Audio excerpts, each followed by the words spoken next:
The war beast was never meant to feel love.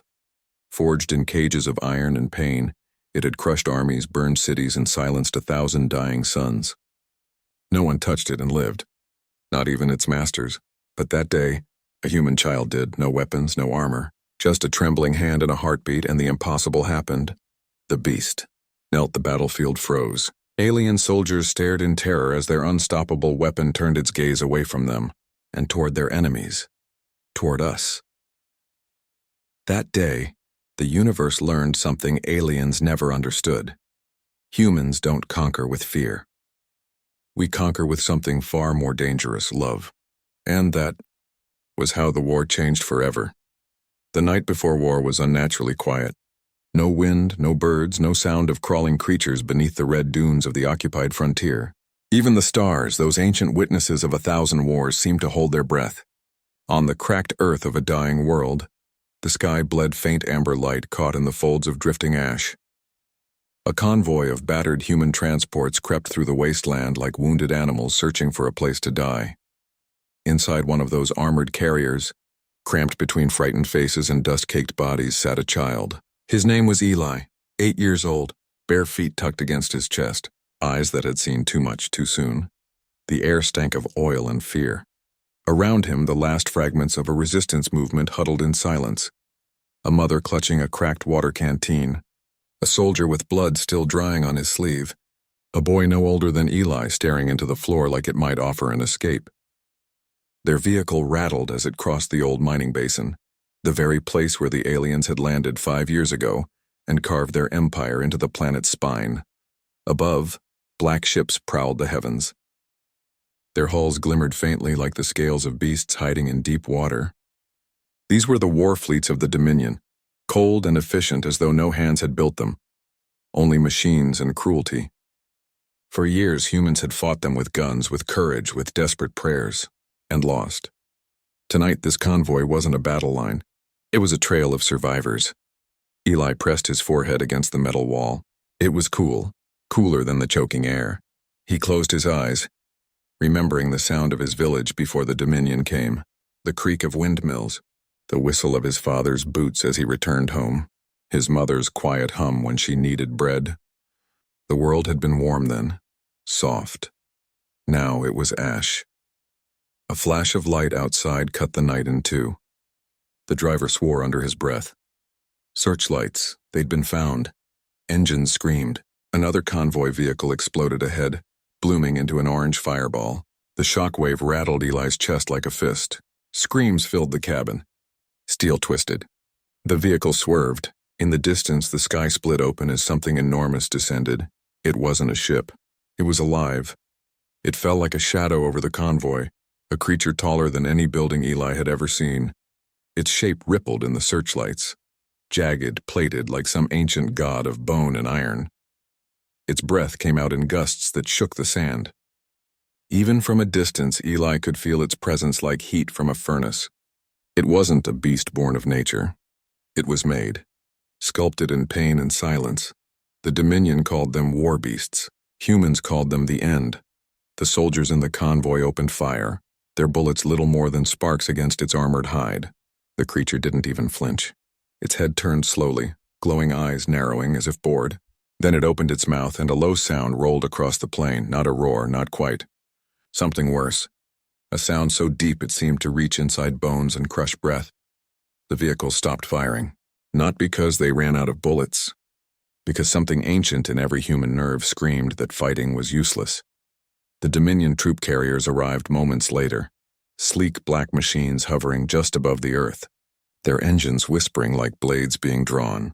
Alien soldiers poured out in perfect formation, tall, angular, faces hidden beneath metallic masks, moving with the silence of predators.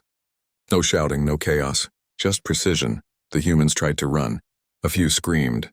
The aliens raised their rifles and silenced the night with beams of white fire. Eli ducked under a seat, heart hammering like a trapped bird. Through the cracked floor panel, he saw boots, not human. Long, jointed, clean. They dragged people away without words. Then, metal groaned. The convoy's walls were torn open like paper. A black shape reached in, a manipulator claw attached to a hover crane. Eli was pulled out by rough hands. The air outside was thick with smoke and heat. He squinted against the blinding lights. The war beast stood not 50 meters away. Up close, it was worse than the stories. Its hide was a patchwork of scars and bolted metal plates. Tubes ran into its flesh, pumping chemicals that made its muscles tremble with contained fury. Chains as thick as tree trunks wrapped around its limbs. Its eyes burned not with anger but with something colder, something like emptiness. And then, for the first time, it turned its gaze on Eli. The child didn't scream. He couldn't, his breath vanished. He had stared at war before, guns, explosions, bodies, but this was war made alive. The aliens shoved the remaining humans into containment crates. Eli stumbled, scraped his knees on the cracked earth and ended up on his back, staring at the monster. The war beast lowered its head slightly, nostrils flaring as if it could smell him through the chains. The soldiers surrounding it didn't notice the small, almost imperceptible flick of its ear plates. But Eli did. He saw it. The creature was listening. A voice barked in an alien tongue. A shock prod sparked against the creature's flank. It roared, a sound that split the air and made even the Dominion soldiers take half a step back. The earth trembled beneath Eli. He pressed his palms to his ears, but the sound lived inside his skull now, a trembling thunder. Then, as quickly as it had come, the roar fell silent. The beast exhaled. Steam poured from vents along its neck. The Dominion transport lifted off with the cages. The humans were no longer people, they were inventory. The war machine moved in the dark like a silent, practiced ritual. Eli clung to the crate bars, staring out as the beast was dragged toward a fortress in the distance, an alien breeding pit where screams never left. The night that began in silence ended in the grinding roar of engines and chains. The stars above remained quiet. They had seen this too many times before. But somewhere, buried deep beneath the terror and smoke, something unseen shifted. The beast had looked at the child, and it had paused. End of Part 1 next. Part 2. The Beast's Cage. In the darkness of an alien fortress, where nothing human should survive, a single heartbeat and a single breath will bend the destiny of monsters. The alien fortress was built without doors, only sealed corridors that opened and closed like the throat of a living thing. Every wall gleamed with a cold, damp light as if the metal itself was alive. Inside, the air stank of chemical heat and old blood, the kind of place where screams didn't echo. They were swallowed. Eli was shoved through a narrow passage, his wrists bruised where the alien guards had gripped him. The corridor pulsed faintly beneath his feet like standing on the ribs of something breathing. Other humans were being herded in separate directions. Some begged. Some stayed silent. The aliens didn't respond. They never did. They weren't soldiers. They were caretakers of a machine built from fear. Somewhere below, a low vibration crawled through the floor. A slow, dragging thum that didn't belong to engines. It was a heartbeat. The beast was here. The passage opened into a cavernous chamber. It wasn't a prison. It was a temple of cruelty. Towering restraints hung from the ceiling like steel vines. A pit of sand and black fluid stretched across the center, and in the middle of it, chained to walls of solid titanium alloy, was the war beast. Up close, the creature was even more terrible. Its body rose and fell with each slow breath, the ground shaking slightly beneath its massive chest. Pipes and metallic braces pierced through its thick hide, pumping glowing blue serum into its veins. Its mouth was bound with spiked harnesses, and a massive ring was bolted into its jaw like an ancient war elephant. The aliens moved around it like priests in a grim ritual. Some calibrated machines. Others jabbed long metallic rods into the beast's flesh to monitor nerve responses. The creature didn't thrash. It simply stood there, still, waiting. Its silence was more frightening than any roar. Eli was dragged toward a small platform near the cage. An alien officer barked a command in a harsh, broken language that made the air vibrate. A technician pressed something against Eli's neck, a scanner humming with soft blue light. Designation: Human Juvenile. The translator crackled in flat, mechanical English. Condition: unarmed. Emotional state: fear. Use: psychological stimulus. They didn't care who he was, only what he could do to their weapon. Eli's small body trembled as they chained him to a post not far from the beast's cage. The air was thick with heat radiating off the creature's body. His skin prickled. His breath came short and shallow. Above him, a vent released a slow drizzle of black mist, the scent of iron, oil, and something rotten. The beast's head lifted slightly. The chains groaned. Its eyes opened. They weren't animal eyes. Not exactly. Not glowing rage or empty red fury like in the war broadcasts. They were deep, molten amber, flecked with something that looked disturbingly like pain. Eli froze, unsure if he was looking at a monster or a prisoner. The aliens began their conditioning routine. Searing electrical rods struck the beast's flanks. Needles injected stimulant fluid. An automated voice echoed from the high ceiling. Obedience Protocol 38, War State Priming. The war beast didn't roar this time. It tensed. Every cable and chain around it went taut as its muscles locked like iron. Eli flinched as the shock wave from its restrained power rolled through the chamber. Sand rose in ripples. The floor groaned beneath the strain of something vast holding itself back, and then the officer pointed at Eli. Another pulse of electricity stabbed into the creature's nerves. This time, as they shoved the child's small figure into its direct line of sight. The Dominion trained their monsters with cruelty. They conditioned rage with helplessness. Humans were nothing more than triggers, but what happened next wasn't in their protocol. The beast stared. Not with the blind hatred the aliens expected, but with something else. It tilted its massive head ever so slightly. The air changed. Eli felt it before anyone saw it. A quiet, a stillness between heartbeats. The child's hands were bound, but his instincts, those strange, inexplicable human instincts, made him lean forward. He shouldn't have, but he did. Slowly, carefully. He lowered his head, just a little as if approaching something wounded. And then, with trembling fingers, he reached out through the gap in the bars. The nearest alien shouted, a warning, but he was too late. Eli's fingertips brushed against the creature's muzzle. The world seemed to stop for a heartbeat. The beast's muscles twitched, then went utterly still. Its massive nostrils flared, drawing in the scent of something alien to it. A child's skin. Not burning chemicals. Not electrical pain. Not commands. A heartbeat, warm, fragile, alive. A sound like a deep sigh came from the monster's chest. Not a growl. A sigh, its ears folded back. The luminous rage behind its eyes dimmed. The technician monitoring the beast's neural activity stumbled back in shock. Spikes on the monitor plummeted to flat lines. Nerve agitation 0. Aggression index 0. The beast wasn't resisting. It was listening. One alien commander barked for more voltage. They hit it again with shocks that would have made tanks explode. The war beast didn't react. It ignored the pain. Its attention was fixed entirely on the trembling child at the bars. Eli whispered something. He didn't even realize what. It wasn't language. It was a sound from the bottom of his lungs, the kind of sound a boy makes when he's too scared to scream but too alive to stay silent. Something inside the beast shuddered as though that tiny voice cracked open a door no alien could reach. The officers exchanged sharp, tense words. Their most dangerous weapon, something that had crushed entire cities, was disobeying direct stimulus commands. That had never happened before. Not once the commander raised his hand. Technicians loaded tranquilizers the size of harpoons. The beast flicked its gaze toward them, and the temperature in the room seemed to drop. The amber in its eyes hardened, not rage, not instinct. Something colder. A choice before they could fire. The control alarm screamed. Neural link interference detected. Translation. The monster no longer recognized them as its masters. Eli didn't understand what any of it meant. He only saw a creature whose breathing had slowed to match his own.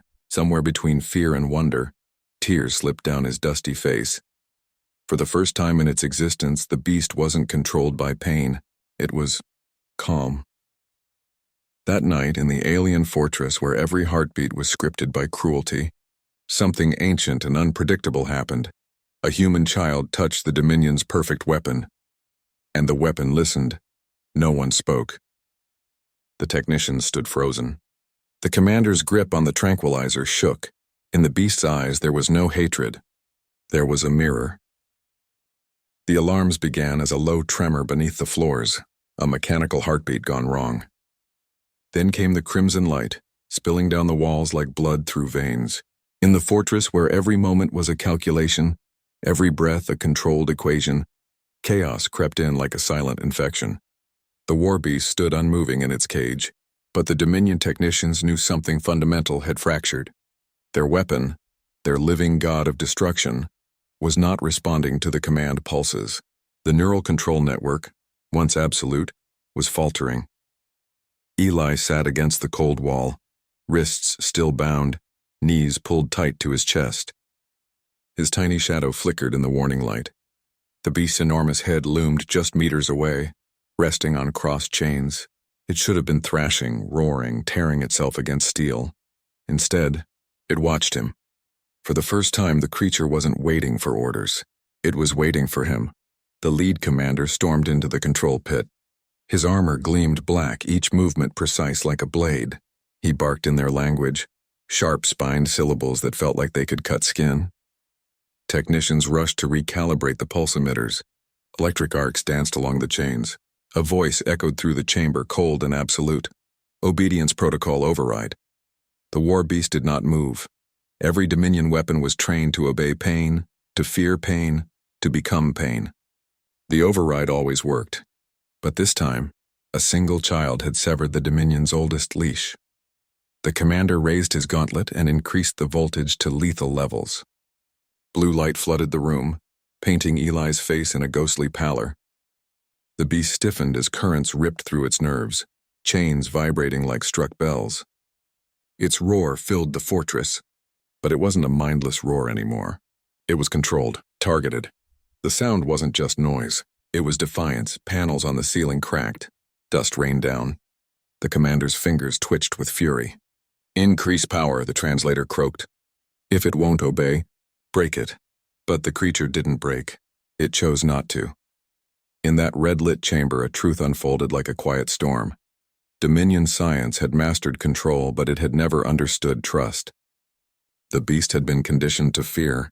Eli's touch had replaced fear with something they had no language for. The technician saw it first on the neural feedback display. The numbers weren't just deviating, they were collapsing. No signal, no compliance, no control. Neural bonds severed. Error. Host consciousness independent. The beast exhaled through its massive nostrils, steam spiraling into the stale air, its glowing amber eyes fixed on the commander. For the first time since its creation, it saw its captors not as masters, but as targets. Eli's pulse thundered in his ears. He wasn't brave. He was terrified. But when the beast shifted its weight, chains rattling like a storm-tossed ship, something strange happened. He didn't shrink away. He leaned forward. The alien screamed orders. 2 guards rushed to seize Eli, but before they reached him, a single growl from the beast shook the room. The sound was deep and primal, but layered with something else, and a protective warning. The guards froze mid-step. Instinct transcended species. They understood. If they touched the boy, they would die. The commander tried the last failsafe, neural kill command. It was a cruel invention, a pulse that burned through the creature's brainstem to erase it rather than risk rebellion. It had never failed, but the signal didn't go through. The bond had been rewritten. The Dominion's leash was cut. Above the fortress, a sandstorm swept across the wastelands like a beast answering another. Lightning crawled along the clouds. The warfront was growing closer. Dominion reinforcements were already on their way. This fortress was a node in their planetary war grid. They couldn't afford a weapon slipping from their grip. Eli didn't understand strategy or war grids. He only knew the creature was in pain. He could feel it in the way it trembled, in the soft rasp of its breath. The child shuffled forward on his knees, inching closer to the iron bars. The beast lowered its massive head until its muzzle nearly brushed the floor. He whispered to it again. Not words, just sound. A heartbeat reaching for another. The creature responded, its muscles eased. Its breathing slowed. The neural scanners on the walls glitched as readings flattened into quiet stability. This was not submission, this was trust. The commander saw it too late. "It's linking to him," a technician hissed in their language. "An organic imprint," another whispered. "It's never happened before." The commander drew his sidearm, a pulse pistol designed to erase anything soft and human. His aim locked on the child's small figure, and then the world exploded. The war beast didn't lunge. It didn't roar. It moved. A single tug of its massive shoulders ripped the restraints from the floor. Chains snapped like paper. The fortress walls groaned as if the building itself felt fear. The pulse pistol fired. The beam hit the creature's shoulder and vanished into smoke. The Dominion's perfect weapon had turned on its creators. In that instant, the hierarchy of power reversed. The commander shouted for the blast doors to seal, but the beast slammed its claws into the ground. Shockwaves split the concrete like glass. Technicians scattered like birds before a wildfire. One of the massive chain anchors tore free and crushed a guard into the floor. Panic replaced precision. Eli fell backward, heart hammering as dust and metal filled the air. The beast lowered its enormous head, placing it between the boy and the soldiers like a wall of living armor. A single exhale washed over him, hot, heavy, and steady. It was protecting him. The alarms reached critical pitch now.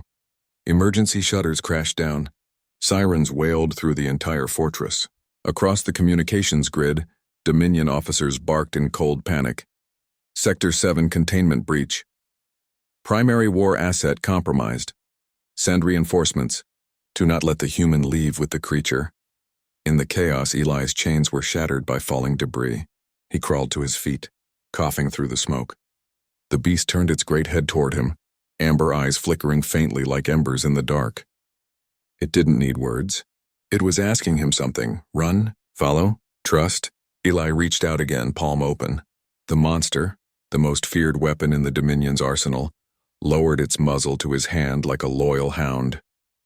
Above them, explosions thundered. The storm outside howled like something ancient was waking. The Dominion had built their empire on control. Tonight, a child and a creature tore that foundation apart. The Orion Gate did not scream when it awakened. It whispered. A low, subharmonic tremor that resonated through the hulls of every ship in the outer ring like a heartbeat under the skin of the void. Space itself seemed to contract as if drawing breath. For centuries, the gate had been a silent relic orbiting the pale blue giant of Typhon's halo. A riddle for explorers and historians alike. Now it pulsed with a light that defied human language, colors that bent memory and sound. The tremor reached the fleet stationed on the perimeter before any alarm sounded. Captain Kalen Voss stood alone in the observation cradle of the dreadnought Aegis Sol, watching as the gate unfurled.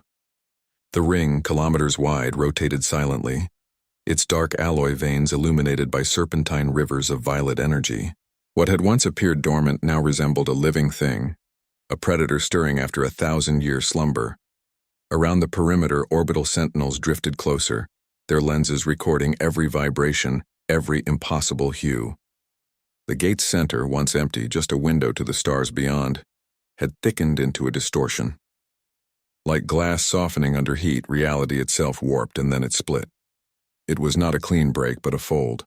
A ripple of gravity lashed outward, flattening asteroid fields and shaking ships like leaves in a storm. The distortion became a tunnel of spiraling light, and within it something emerged.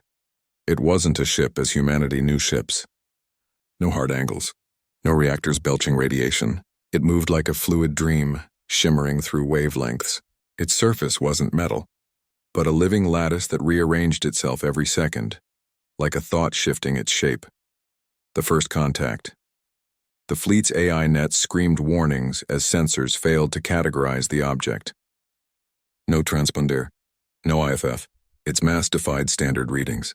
It seemed both colossal and weightless, anchored to the distortion as if the gate itself were holding its breath. Kalen tightened his hands on the railing. For generations, humanity had speculated about what lay beyond the Orion Gate, an ancient network rumored to connect civilizations older than stars. None had expected the gate to open on its own, and certainly not like this. The alien construct hovered silently, rotating along an axis invisible to human physics. Filaments stretched from its body toward the gate's edge, synchronizing. A hum spread through the fleet, penetrating metal and bone alike. It was not sound, it was feeling. A pressure at the edge of comprehension. Those closest to the core began to bleed from their noses as their neural implants spasmed. Far below, on Typhon's ice-mottled moon, planetary observatories watched the same light spiral upward, like a second dawn. Across every broadcast channel, words repeated in a tone humanity had never heard before, not spoken, but imprinted directly into perception. Witness the return. The voice had no accent. It had no origin. It bypassed language itself, embedding meaning directly into consciousness. Every human felt it differently, as warmth or dread or awe. Kalen felt it as a knife of ice against his spine. Deep inside the Aegis soul, the command bridge lit up in cascading alerts. Automated defense arrays locked onto the alien construct with trembling hesitation. Targeting software blinked in and out, as if the construct didn't exist long enough to be fixed in their crosshairs. Outside, a smaller scout vessel drifted too close. A single pulse of light flashed from the construct, not a weapon, just a gesture. But in that instant, the scout disintegrated, reduced to motes of ash scattered through vacuum. The pulse left no heat signature, no explosion. It was as though the ship had been edited out of reality. Panic rippled through the fleet. But the alien structure did not advance. It simply waited, observing. The gate rotated faster. Streams of cosmic dust, magnetic flux, and radiation bent inward, feeding it. And behind the construct, and in the tunnel of spiraling distortion, shapes moved. A silhouette of something larger. Something still coming. Kalen knew then that this was not an envoy. This was a harbinger. In the command archives, legend spoke of the architects, beings that had built the Orion Gate long before humans learned to walk upright. Some believed they were extinct. Others feared they were only sleeping. What stood before him was not legend. It was proof. The alien filaments touched the perimeter of the gate, and like a lock snapping open, the entire wormhole flared with blinding light. Across the fleet, communications went dark. A silent pulse radiated through every neural implant, every sensor, every AI lattice. Human technology bowed in silence. Then, as abruptly as it had begun, the alien light dimmed. The construct floated, silent, waiting. Kalen stared at the void, his heartbeat sinking with the tremors beneath the hull. Humanity had spent centuries preparing to greet whatever was on the other side of that gate. But what if the gate was never meant to be opened by them? What if humanity was not the discoverer, but the next subject? In the shadow of the gate, as the light spiraled inward like the eye of a storm, Kalen understood one simple, terrible truth. This was not a meeting. This was an arrival, and the universe would never be the same again. The alien construct hovered in the void like a silent god, and behind it, beyond the trembling throat of the Orion Gate, the Armada emerged. They did not come all at once. They came like a tide. First, there were shadows, vast silhouettes that slid through the wormhole's spiral like predators through a reef. Their hulls weren't built from matter as humanity understood it. They folded around light, bending geometry, each vessel carrying within it the unsettling sense of being watched back. As the first of them cleared the gate's event horizon, the void bloomed with a dull, thunderless pulse that rattled every station in the outer ring. The Aegis soul's sensors struggled. No fixed mass, no stable readings, no thermal signature. It was as if the fleet was less a collection of ships and more a thought given shape. By the third minute, the darkness behind the gate had transformed into a lattice of motion. An entire armada of alien vessels, hundreds, perhaps thousands, slid outward in perfect silence. They formed no chaotic cluster, no defensive wall. Instead, their movement was choreographed, more like a ritual than a war deployment. Their symmetry was too precise to be coincidence. Human fleets had always thundered into orbit with the sound of reactors roaring through comm channels, engines humming like an orchestra of machines. These ships moved without sound. Even the stars seemed to grow dimmer as they passed. Aboard the Aegis Soul, Captain Kalen Voss stood at the forward viewport, watching the impossible spectacle unfold. The air felt heavier with each passing second. Command channels were clogged with fragmented telemetry. Words like unknown class, mass anomaly, containment breach risk, and no heat signature bled through the static. The first casualty came without warning. A patrol corvette, the Turnus 9, had drifted into the periphery of the alien formation, its AI guidance unable to calculate safe vectors.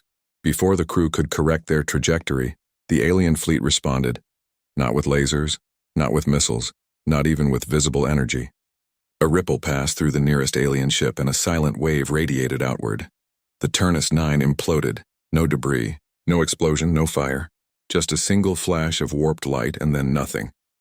Inside control rooms across the perimeter, silence fell.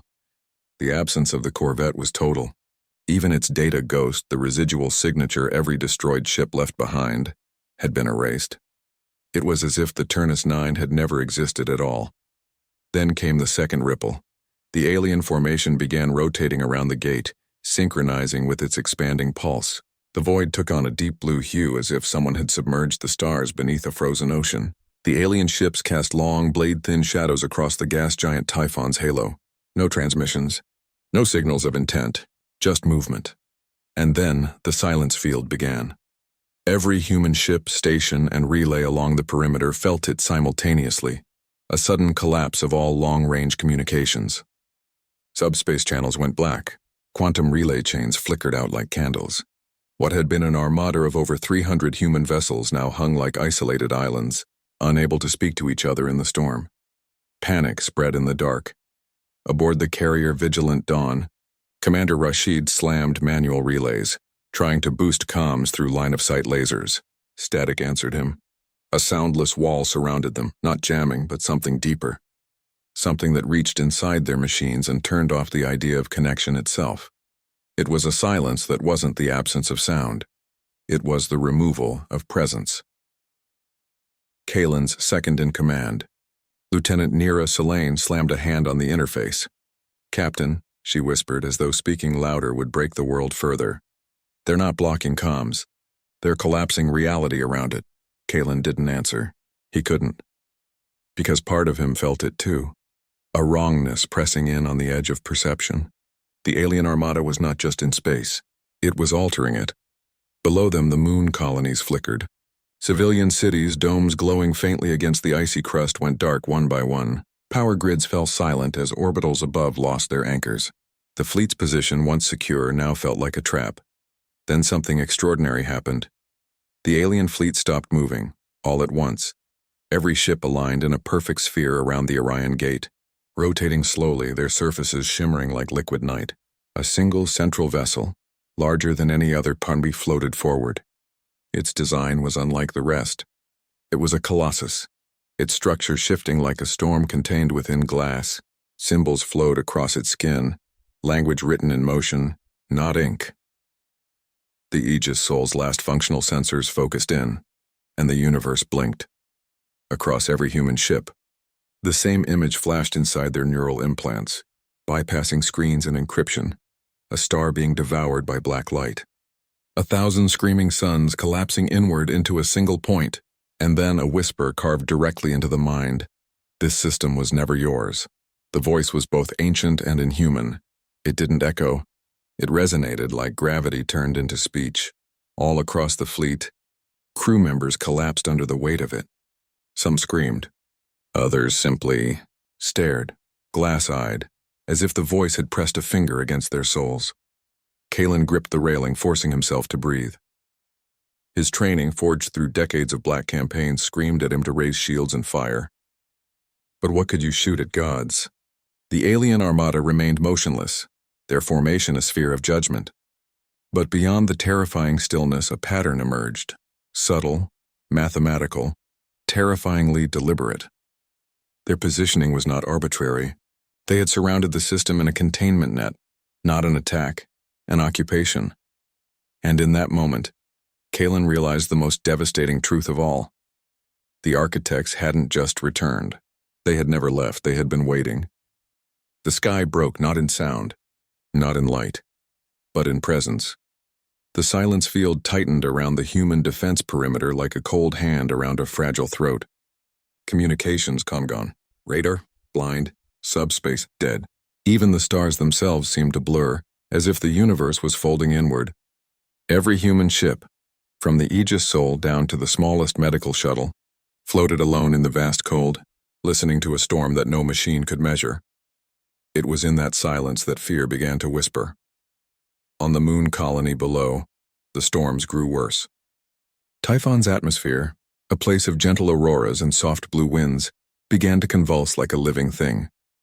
Electric arcs crawled along the colony domes. Children clung to the arms of soldiers who no longer felt like soldiers. Even gravity felt slightly wrong. Too heavy in one step, too light in the next. As if the aliens weren't just invading space, but rewriting how it worked. The alien armada didn't fire a single shot. That was the most terrifying part. They just waited. Captain Kalen Voss stood inside the command bridge of the Aegis Sol, surrounded by failing systems and pale-faced officers. A red halo flickered across every control panel. One of the navigators, barely 20, had her hands pressed over her ears even though there was no sound. "It's inside," she whispered. "They're inside the air." Another pulse shuddered through the hull. Not a physical impact, something deeper. Like the ship had exhaled against its will. Shields didn't register anything. Sensors still read static. But every human in orbit felt the same thing at the same time. A gaze, a single, colossal consciousness brushing against their collective existence.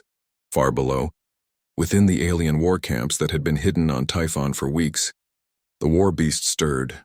Enormous creatures, grown, not born, lay in their containment fields like sleeping gods. Their bodies were masses of muscle and biometal, their skin rippling with pulses of orange and black. Razor spines ran along their backs, their tails coiled like serpents made of armor. They had no eyes, but they knew when something changed. They always knew when the architects moved. Their handlers, gaunt, insectoid aliens with glass-like carapaces, rushed to secure the fields. For years, these war beasts had been trained the same way. Starved, electrified, driven mad, and molded into obedience. Their roars had once silenced entire continents, but one of them did not roar. One of them, the pale beast marked with human blood, lay silent, its massive head tilted toward the colony city where a single human child lived. Leora. Leora didn't fully understand what war was. She was only 9. She didn't understand why the sky had turned blue like broken glass, or why everyone whispered about the architects like saying the name. Too loud would make them appear. But she understood the beast. It had been months since she'd first reached through the containment wall and touched the creature, when no soldier dared. The alien handlers had laughed at the soft-skinned human child who wanted to pet the monster, but the beast hadn't torn her apart. It had lowered its head. A creature born from war and rage had gone still beneath the hand of a little girl, and in that stillness, something had changed. Every day since she'd come back. She didn't talk much. She didn't need to. The creature didn't need words. She hummed. She drew stars on the glass. Sometimes, she whispered the prayers her mother had taught her before the skies went wrong. She didn't even know if it understood her, but it remembered her touch. Now, as the world trembled under the weight of the alien fleet, the beast shuddered. The alien handler cracked a whip of black plasma across its flank, but the creature didn't move. Its breathing grew slower. Its spines lowered. Its heart synced with something far away, something soft and small and human. Leora, the handler hissed. Its kind did not understand mercy, only control. It raised the whip again, but the beast's spine snapped upright like a storm's teeth. One glance, if such things could have eyes, and the handler fell back, its limbs twisting in fear. For the first time in its engineered life, the war beast ignored its masters. On the Aegis Sol, Lieutenant Selene stared at the flickering hollow map.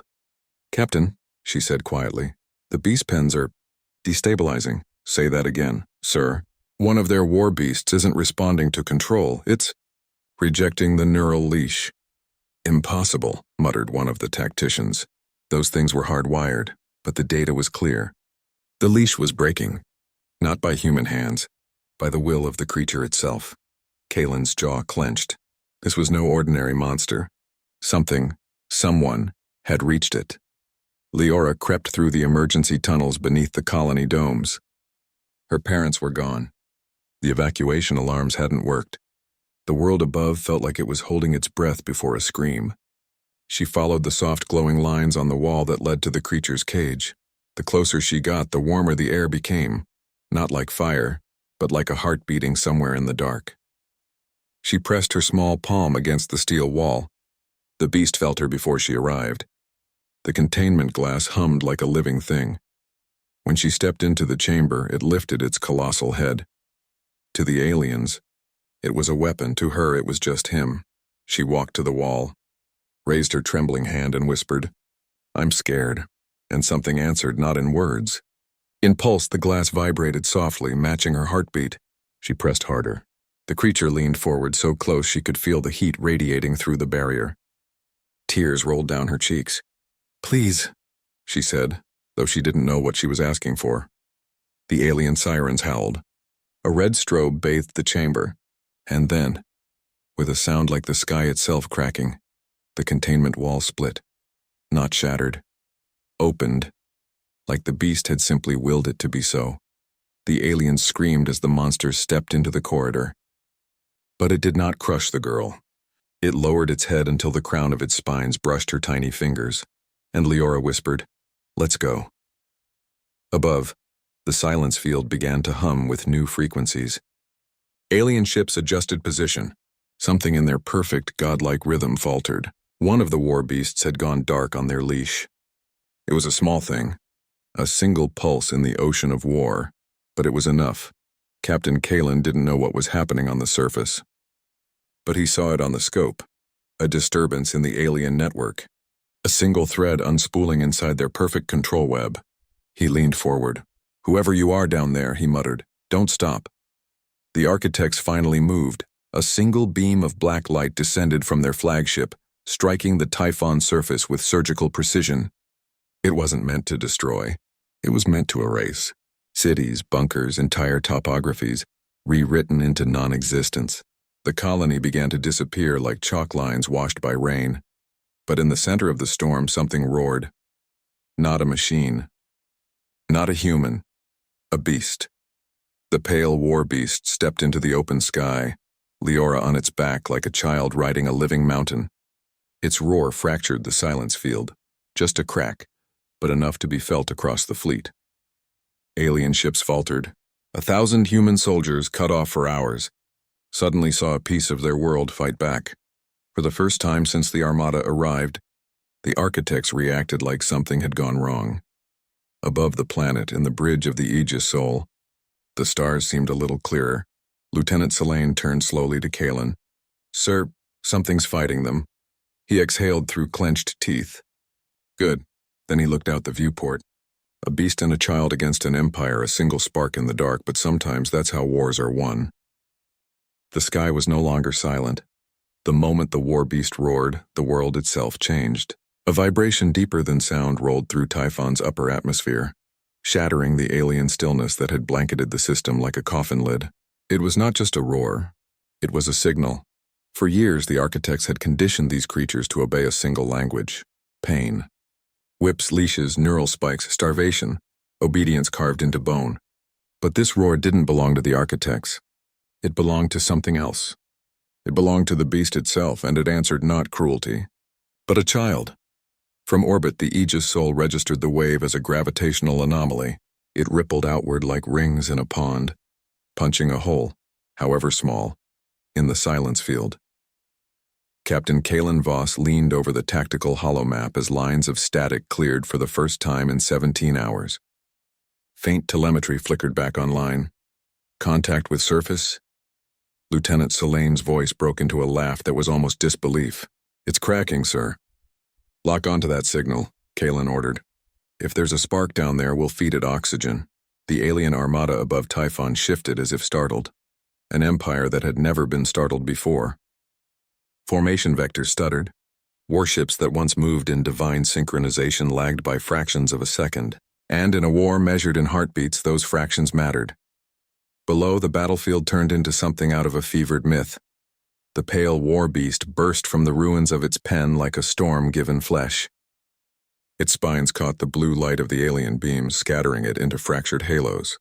Its footsteps cracked the steel roads of the colony as it sprinted toward the horizon, a mountain that moved. On its back, Leora clung to a harness woven from broken alien fiber. The creature had crouched for her to climb. She didn't understand why. She only knew it felt right. Where others saw a weapon, she saw something alive. And tired of chains, alien war drones swarmed down from the sky, black shards cutting through the blue storm. They came in silence, hundreds of them arranged in perfect patterns. Each one carried plasma bolts capable of atomizing tanks.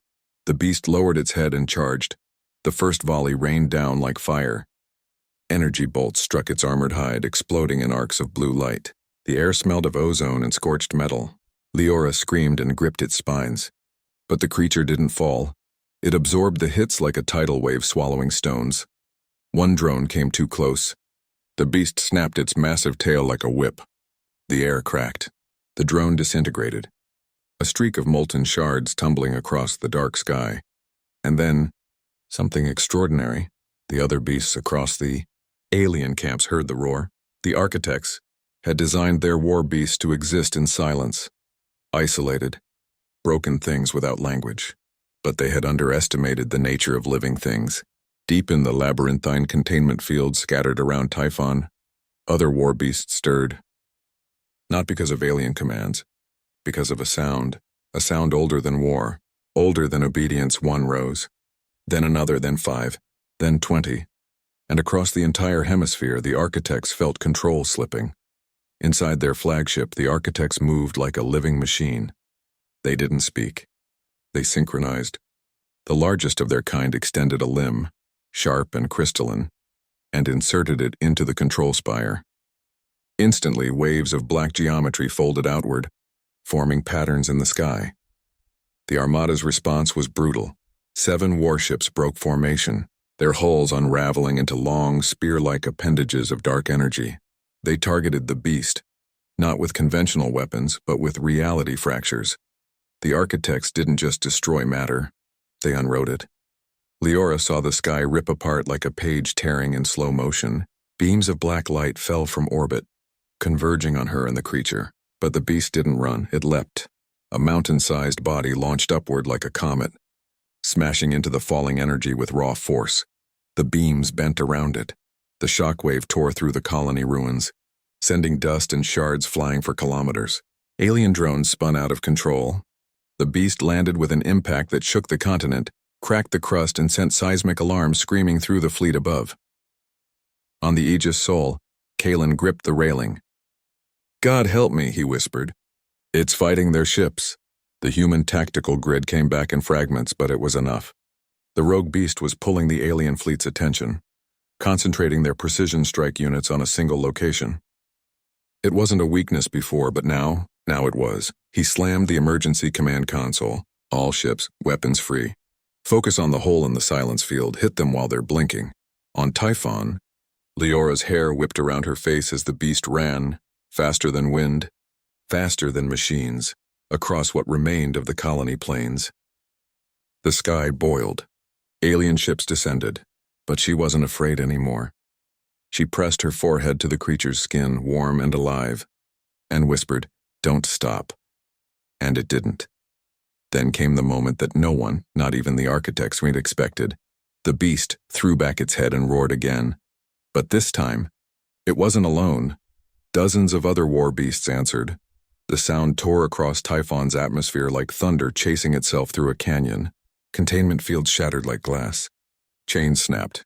Alien handlers were crushed beneath the feet of their own creations. The architects had built an army. They had just lost it. For the first time in centuries, the creatures they'd enslaved remembered what it meant to choose. Panic did not exist among the architects, but something close to it, a static shiver across the entire Armada network, spread like a disease. The war beasts converged toward the Pale One. They didn't know its name, but they knew what it had done. The child on its back, her small frame blazing like a spark against the endless dark, became the axis of something new. A rebellion, not of soldiers, but of monsters. The architects turned their fleet inward. Every warship adjusted trajectory. Black lances of power aimed at the surface. The world shook as if the planet itself were begging to be left alone. But above, for the first time since the invasion began, human ships fired back. The silence field cracked again, wider this time. Missiles roared through the atmosphere, carving trails of fire behind them. Plasma beams lit the storm clouds like torn fabric. A chorus of alarms and gunfire filled the dark. This was no longer a massacre. It was a battle. Deep in orbit, a young communications officer whispered, "Sir, the beasts. They're fighting for us. Kalen Voss stared at the unfolding war below, a grim smile cutting through the tension on his face. No, he said softly. They're fighting for themselves. We just happen to be standing on the same side. He turned to Solan. Get me every ship still breathing. If we're going to burn, let's make them remember it. Down below, Leora didn't understand the scale of what she had started. She didn't see the fleet vectors or the broken formation of a galactic empire. She only saw the beast and her friend, leaping through the wreckage of a burning sky. But the architects saw everything. They saw control collapsing. They saw human defiance aligning with creature rebellion. They saw something they hadn't seen in millennia. Chaos. And chaos was something no empire could rule forever. The flagship began to descend. A structure the size of a mountain unfolded its wings of black geometry, eclipsing the sky. The architects were coming, not through their drones, not through warships, but themselves. The child. The beast, the rebellion. All of it would be erased. But the roar had already reached the stars. The blackness of space was no longer silent. It was morning. For weeks, the Orion Gate had been a graveyard, a silent corridor where wrecked ships drifted, tumbling slowly in the gravity wake of the gate's dying rings. The cosmic storms had subsided, but the void they left behind carried an eerie stillness that felt unnatural. It was the kind of silence that didn't soothe. It listened back. Commander Vale stood on the shattered observation deck of the Horizon Wraith, staring at the swirling residue of battle. Behind him, the ship's artificial light flickered like a candle fighting wind. The crew was half gone. The rest were ghosts walking. His chest burned where the trauma plate had absorbed a plasma shard, but that pain was nothing compared to the hollowness in his throat. He replayed the battle in his head, the way the alien warships had folded into space like razor blades slipping through silk. The way the human fleet shattered in their wake, a silent war, one humanity didn't even understand. Beyond the broken glass canopy, the Orion Gate still hung like a dying star. Its once brilliant golden arcs were fractured, pieces spinning out into the darkness. Every fragment shimmered faintly as if trying to remember its former glory. "Commander," a voice rasped behind him. Lieutenant Imani's uniform was scorched, one sleeve entirely missing. Her face was streaked with black carbon and grief. "The evacuation transports have made it to the Shadow Arc. They're waiting for your order." Vale didn't turn. "How many?" Imani hesitated. 300. Out of 4,000. The number struck like a quiet hammer. No thunder. Just pressure. Vale clenched his jaw. He could hear distant moans. Wounded crew scattered through the ruined decks. The Wraith had been the spearhead. Now it was a drifting tomb. "Open the war logs," he said softly. Imani brought up the fractured hollow interface. It buzzed weakly, a flickering sphere of distorted light. Dozens of red icons swarmed around the Orion Gate's projection, each one a casualty marker. Human ships, human names, human dreams, and then, among the red, a single pulsating blue line. Not human. It traced the exact path of the enemy fleet's retreat. Not a retreat, Vale thought. A repositioning. "They didn't come to destroy the gate," he whispered. "They came to open it," Imani frowned. "Sir?" "Look," Vale pointed at the orbital pattern. "We thought we were defending a strategic structure, but they were carving a hole through it. They left the gate damaged, but active." A low mechanical hum vibrated through the deck. The Orion Gate flared. A beam of cold blue energy bled out of its core like a wound reopening. The war was not over. It had just shifted shape. A faint transmission crackled through the ship's comms. Not human frequency. Low, pulsing, ancient.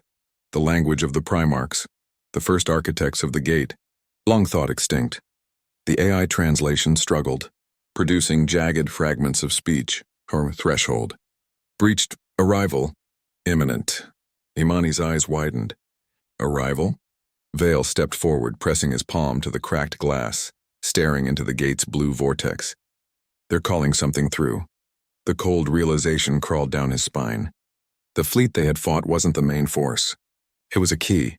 The Orion Gate began to spiral, each fragment of its structure realigning like puzzle pieces in reverse. From the heart of the vortex, a shadow formed.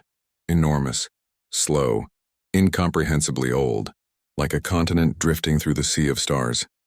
The crew staggered as gravitational ripples hit them. Vale grabbed the steel railing, the force pressing his lungs tight. For a moment he felt something impossible, an intelligence pressing against his mind. It wasn't language. It was weight. Imani clutched her head, screaming. Blood leaked from her nose. Vale held her up, teeth clenched against the psychic pressure, and then it stopped. The vortex stabilized, and a colossal gate-borne dreadnought, larger than any fleet combined, emerged from the rift. Its hull was black glass and silver bone, its surface alive with pulsating veins of light. It moved with the grace of a god and the silence of a tomb. Every remaining crew member stared at it through broken windows, hearts frozen. "Sir," whispered Imani. "What is that?" Vale's voice was barely human when he answered. "It's not a ship." A pause. A breath. "It's a judge." The gate shimmered as the dreadnought's presence bent the local starfield. Power readings spiked off every scale. A shadow fell over the debris field, erasing the last traces of light from the human wreckage. The war had started as a defense, then it became survival. Now it was judgment. The dreadnought did not move like a ship. It breathed. As it emerged fully from the Orion Gate, the space around it bent as though reality itself were trying to avoid its weight. The black hull absorbed light, drinking in starlight and radiation alike until the battlefield was lit only by the pale blue veins that pulsed across its surface. They throbbed like the heartbeat of something alive. Commander Vale felt the pressure in his skull again. Soft this time, deliberate. A presence was inside the Wraith's remaining systems, walking through the fragments of their broken technology as if it had always belonged there. Witness. The word wasn't heard through ears. It was implanted. 1,000 whispering tones folding into one. The bridge lights dimmed to a faint ember. Imani fell to one knee, clutching her temples, but this time it wasn't pain. It was awe or something worse. Submission. "Sir?" she rasped. "It's inside." "Everything." Vale forced his trembling hands to grip the console. The dreadnought was scanning them. Not their weapons, not their shields, but their memories. He could feel it crawling through the battle logs, through the screams of the dying, through the blood spilled on every ruined deck. A low chime echoed across every comm frequency. Civilian, military encrypted dead channels alike, the same single note. A summoning bell, then came the oath. "The gate was sealed by our hands. You broke the seal with your war. Now the judgment walks again." The voice reverberated through every living soul. Some screamed. Some knelt. Some simply went silent. From the dreadnought's underside, a lattice of light unfolded. Not beams, strings. Threads of blue-white energy snaked out like living veins touching the wreckage field. Every ship they touched reassembled, their metal bones clicking back into shape. But not as they once were. Wrecked human warships floated upright, hulls glowing with alien script. The dead fleets rose like an army of resurrected steel, silent and waiting. Their control cores were no longer human. Vale's pulse spiked. "They're reclaiming the dead," whispered Imani. "No," Vale said hoarsely. "They're converting it." The threads reached the Horizon Wraith next. Panels shook. Deck plates buckled. Blue veins raced along the corridors. Vale staggered as consoles lit up with unfamiliar geometry. Every screen displayed a single symbol, an ancient sigil older than humanity's first starflight. "You will bear witness. You will carry the oath." The ship itself answered. Its hull groaned. Lights shifted from human white to the dreadnought's cold blue. The vessel they had called home was becoming something else. Vale slammed a manual override, forcing control of the bridge, but the system responded with a whisper that wasn't code. There is no override. The dreadnought's psychic weight pressed down again, this time focused on him. For a split second, Vale saw visions not with eyes but through memory. A star being hollowed out like fruit. Planets burning in silence. Civilizations kneeling before a colossal black throne. He stumbled back, gasping for air as if the void itself had crawled into his lungs. "Commander," Imani shouted. Her hands glowed faintly blue, alien light threading through the veins in her arms. It's inside me." Vale grabbed her shoulders. "Fight it. You're stronger than this." Tears streamed down her cheeks, not out of pain, but from something far deeper. "I can hear them, Vale. They're not a fleet. They're a covenant. They swore an oath to cleanse anything that violates the gate, and humanity had." Outside, the dreadnought tilted slightly. The Orion gate behind it flared to full power for the first time in centuries. The vortex expanded until it dwarfed entire fleets. Through the swirling storm, shapes moved. Dozens of silhouettes as large as the dreadnought, waiting like wolves beyond a fence. This was not a single ship. This was the first judge of many. The oath is spoken. The oath is eternal. The uninvited shall be erased. Vale's breath fogged in the freezing air. His ship was no longer just a ship. He was no longer just a commander. He was a witness to humanity's impending trial.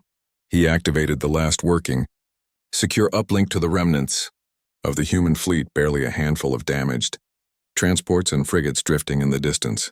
This is Commander. Veil of the Horizon Wraith, he said into the dark. His voice was cracked but sharp. Listen to me carefully. The war is not over. It never was. We didn't win and we didn't lose. We triggered something far older than us. Static crackled back. Then a single voice, hoarse, trembling. What the hell are we looking at, Commander? Vale's eyes stayed on the colossal black figure. Judgment. The gate pulsed. One after another, dreadnought-class entities began stepping through the vortex. Their arrival was not loud. It was inevitable. And somewhere in that vast echoing silence, Vale realized this wasn't just a war anymore. It was an inquisition. The universe was about to be cleansed. The dreadnought did not move like a ship. It breathed. As it emerged fully from the Orion gate, the space around it bent as though reality itself were trying to avoid its weight. The black hull absorbed light, drinking in starlight and radiation alike until the battlefield was lit only by the pale blue veins that pulsed across its surface. They throbbed like the heartbeat of something alive. Commander Vale felt the pressure in his skull again, soft this time, deliberate. A presence was inside the Wraith's remaining systems, walking through the fragments of their broken technology, as if it had always belonged there. A witness. The word wasn't heard through ears. It was implanted. 1,000 whispering tones folding into one. The bridge lights dimmed to a faint ember.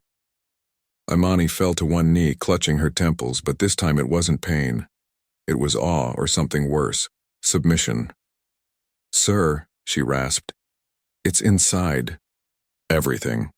Vale forced his trembling hands to grip the console. The dreadnought was scanning them. Not their weapons, not their shields, but their memories. He could feel it crawling through the battle logs, through the screams of the dying, through the blood spilled on every ruined deck. A low chime echoed across every comm frequency. Civilian, military, encrypted, dead channels alike. The same single note, a summoning bell. Then came the oath. The gate was sealed by our hands. You broke the seal with your war. Now the judgment walks again. The voice reverberated through every living soul. Some screamed. Some knelt. Some simply went silent.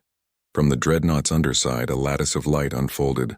Not beams, strings. Threads of blue-white energy snaked out like living veins, touching the wreckage field. Every ship they touched reassembled, their metal bones clicking back into shape. But not as they once were. Wrecked human warships floated upright, hulls glowing with alien script. The dead fleets rose like an army of resurrected steel, silent and waiting. Their control cores were no longer human. Vale's pulse spiked. They're reclaiming the dead, whispered Imani. No, Vale said hoarsely. They're converting it. The threads reached the Horizon Wraith next, panels shook. Deck plates buckled. Blue veins raced along the corridors. Vale staggered as consoles lit up with unfamiliar geometry. Every screen displayed a single symbol, an ancient sigil, older than humanity's first starflight. You will bear witness. You will carry the oath, the ship itself answered. Its hull groaned. Lights shifted from human white to the dreadnought's cold blue. The vessel they had called home was becoming something else.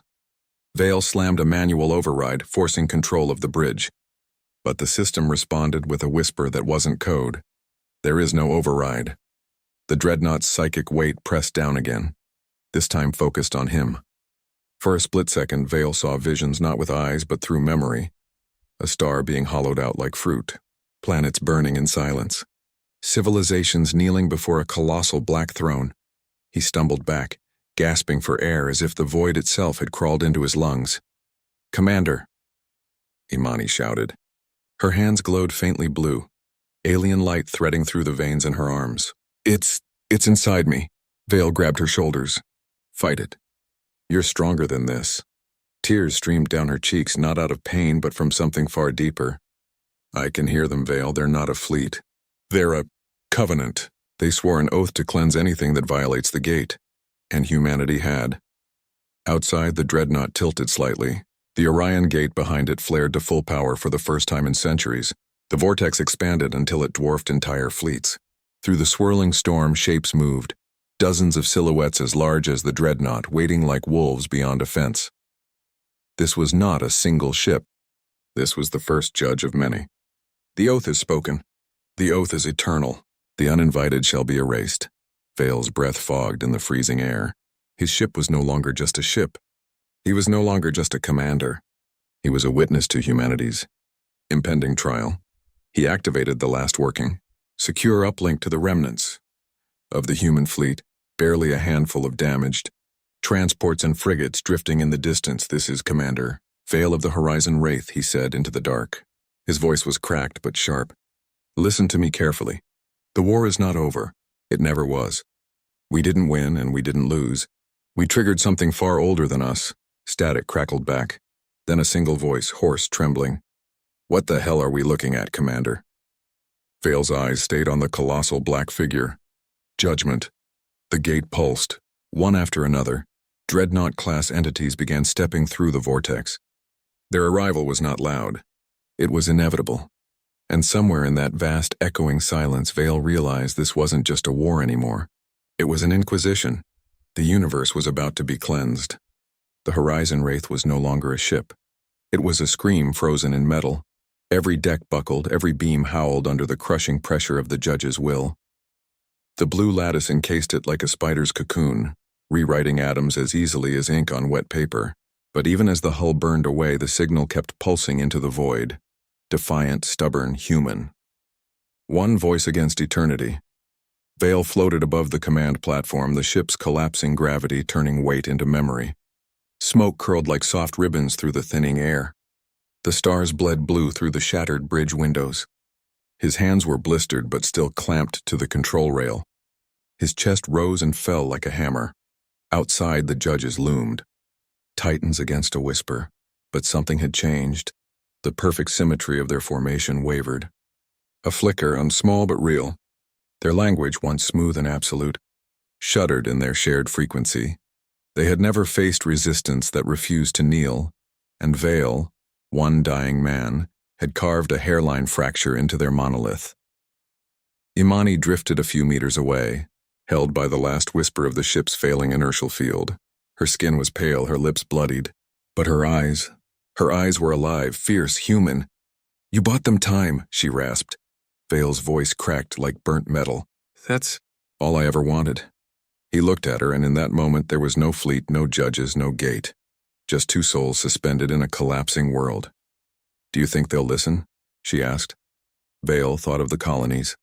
Children running through artificial forests on distant moons. Miners singing in the hollow ribs of asteroids. Old people staring at alien skies. Humanity was flawed, chaotic, but alive, and life always listened when the universe tried to crush it. They'll run, Vale whispered. They'll adapt. And one day, they'll come back. A silence wrapped around them then. Not the silence of death, but the silence before history changes course. Outside, the first judge leaned closer. Its colossal shadow filled the stars, its blue veins blazing like arteries of a cold god. Defiance is noted. Witness is sealed. Species will be purged. A new beam formed at the heart of the dreadnought, brighter than a star's birth. But Vale wasn't looking at it anymore. He was looking at Imani. She reached out. He caught her hand. A fragile touch, warm, human, real. In the face of an infinite machine, that tiny warmth mattered more than the whole sky. We're just two people, she breathed. He smiled faintly. That's usually how legends start. The beam hit. The world inverted. The wraith came apart in a bloom of light and silence. Metal atomized. Circuits vaporized. But the human signal, the one they had sent out into the dark, did not stop. It rode the carrier waves beyond the gate, through relay stations, into the deep. It burned itself into memory. Billions would hear it. Humanity would remember. Far beyond the battlefield, on a mining outpost orbiting a nameless moon, A child huddled in a dark room as emergency sirens wailed. A cracked speaker hissed, then it spoke. "This is Commander Vale of the Horizon Wraith. If you hear this, don't fight them head-on. Run, adapt, outsmart, live." The child's eyes widened. Hope wasn't loud. Hope was quiet. Hope was a voice in the dark. The judges turned away from the remains of the Wraith. Their beam folded back into the cold, and their procession continued deeper into human space. Judgment would come, but now, they no longer marched into silence. They marched into resistance. Log entry, found in Deep Archive. We thought the Orion Gate would end us. It did not. It gave us something greater than fear. It gave us Vale. It gave us a reason to fight. Unattributed year 2184. In the darkness between stars, the last witness had fallen, but the story had survived. And that is how civilizations endure.